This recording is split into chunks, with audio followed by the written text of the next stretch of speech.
എന്താ അർജുൻ നേരത്തെ ടെറസിൽ? സാധാരണ ഈ സമയത്ത് ടിവിയുടെ മുന്നിലാണല്ലോ. എന്തോ ഒരു ഗൂഢാലോചന നടക്കുന്നുണ്ട്. അച്ഛാ, അത് അമ്മ താഴുണ്ടോ? ഉണ്ട്, അടുക്കളയിലാണ്. എന്തേ, നീ എന്തെങ്കിലും ഒപ്പിച്ചു വെച്ചിട്ടുണ്ടോ? അച്ഛാ, എനിക്ക് അച്ഛനോട് കാര്യം പറയാനുണ്ട്, അമ്മ അറിയാതെ. എന്താ പറ. അച്ഛനും മകനും തമ്മിലുള്ളൊരു രഹസ്യം കേക്കട്ടെ, പറ. അച്ഛാ, 10ാം ക്ലാസ് കഴിയാതെയല്ലോ. അപ്പോ എനിക്ക് അച്ഛനോട് കാര്യം തുറന്നു പറയാനുണ്ട്. ആ, അത് കേട്ടാ അച്ഛനോട് ദേഷ്യം തോന്നുന്നു എനിക്കറിയില്ല. എനിക്ക് എന്റെ ക്ലാസ്സിൽ ഒരു പെൺകുട്ടി നല്ല ഇഷ്ടാ.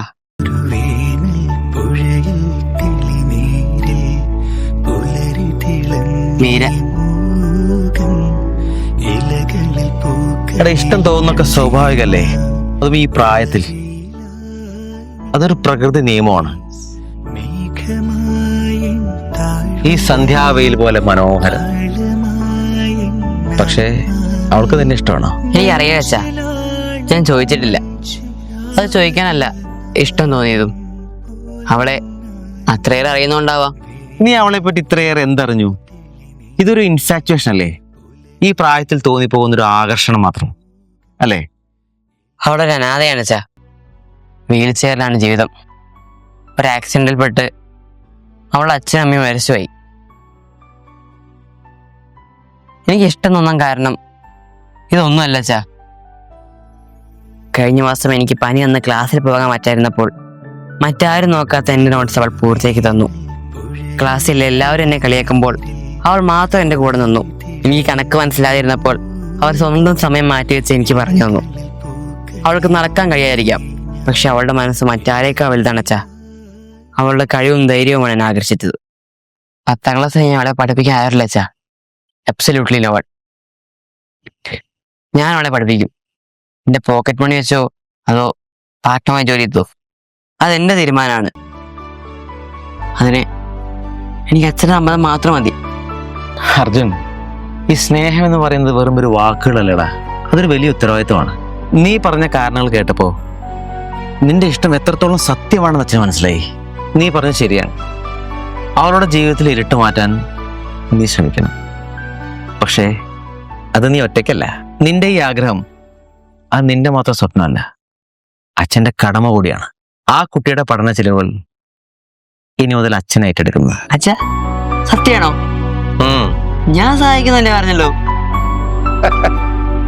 നിന്റെ ഈ വലിയ മനസ്സുണ്ടല്ലോ, അത് അച്ഛന് അഭിമാനമാണ്. ആ നന്മയിൽ പങ്കാളിയാവാൻ നിന്റെ അച്ഛനൊരു അവസരം വേണ്ടേ? നീ ഇപ്പൊ പഠിത്തത്തിൽ ശ്രദ്ധിക്കും. അവളെ നമ്മള് ഒരു വലിയൊരു നിലയിലെത്തിക്കും. വേണ്ടതൊക്കെ ഞാൻ ചെയ്യാം. എനിക്ക് എന്ത് പറയണമെന്ന് അറിയില്ല. നീ ഒന്നും പറയണ്ട. പക്ഷെ ഒരു കാര്യം ഉറപ്പാ, ഇപ്പൊ നീ കാണിക്കുന്നത് വെറും സഹതാപമല്ല, ആ പെൺകുട്ടിയുടെ കഴിവിനോടുള്ള ആരാധനയാണ്. ഈ സ്നേഹം ശരിക്കും മാറ്റമില്ലാതെ തുടരേണ്ടതാണ്. നിങ്ങൾക്ക് രണ്ടാൾക്ക് മുന്നിൽ നീണ്ട വഴികളുണ്ട്. പഠിച്ചു വലുതായി നിങ്ങൾക്കിടയിൽ അപ്പോഴും ഈ സ്നേഹം മരിക്കാതെ നിൽക്കുന്നുണ്ടെങ്കിൽ അന്ന് അച്ഛൻ ശരിക്കും നിങ്ങളുടെ തണലായി ഉണ്ടാവും. അതുവരെ നിനക്കും അവൾക്കും പഠിത്തം മാത്രമായിരിക്കും ലക്ഷ്യം. സമ്മതല്ലേ? സമ്മതം, പൂർണ്ണ സമ്മതം.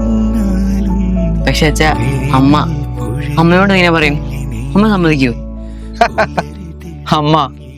അമ്മ ഒരു ഭീകരിയൊന്നും അല്ലടാ. അവൾക്ക് നിങ്ങൾ രണ്ടുപേരും ഒരുപാട് ഇഷ്ടമാണ്. നീ നന്നാവണോ കരുതിയിട്ടല്ലോ അവള് ചീത്ത പറയുന്നൊക്കെ. എങ്കിലും എനിക്ക് പേടി അച്ഛാ. പേടിക്കണ്ട, നമ്മൾ രണ്ടാളും കൂടി അമ്മയോട് പതുക്കെ പറയാം. ആ കുട്ടിയുടെ കഥ കേട്ട അമ്മയുടെ മനസ്സിലെയും.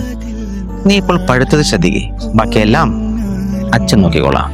ശരി അച്ഛാ, അച്ഛൻ കൂടെയുള്ളപ്പോ എനിക്ക് ധൈര്യമാണ്. പുലരി തിളങ്ങി മൂകം ഇലകൾ